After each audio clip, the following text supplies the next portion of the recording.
ఈ రోజు నైట్ అయితే 10 ప్లేట్ల చపాతీలు అయితే ఆర్డర్ వచ్చినాయండి. ఇక్కడైతే పిండి అయితే కలిపేస్తాను. ఇక రోజు కలిపినట్టే చిన్న తట్టిలో కలిపిన ఇక అట్లయితే సెట్ కాదని చెప్పేసి ఇక అదైతే తట్టి పక్కకు పడేసి పెద్ద తట్టిలో మళ్ళీ పిండి వేసి చక్కగా కలిపేసిన పిండి కలిపేసి ఇక పక్కకైతే పెట్టేసిన ఒక 10 నిమిషాలు మూత పెట్టి అంతసేపు ఖాళీగా ఎందుకు ఉండాలని చెప్పేసి ఆలుగడ్డ అయితే ఫ్రై చేద్దామని చెప్పేసి ఇకనైతే ఆలుగడ్డలు అన్నీ ఒక హాఫ్ కేజీ అయితే తీసుకొచ్చుకున్నా. హాఫ్ కేజీ కంటే కొంచెం ఎక్కువనే ఉంటాయి.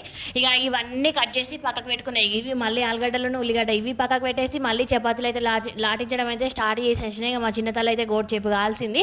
నేను చపాతీలు వేసి అంతసేపు అయితే ఇక్కడైతే చపాతీలు అన్నీ అయితే రెడీ అయిపోతున్నాయి. ఇక వాళ్ళకి టిఫిన్లు కూడా ప్యాక్ వేసి ఇచ్చేయాలి.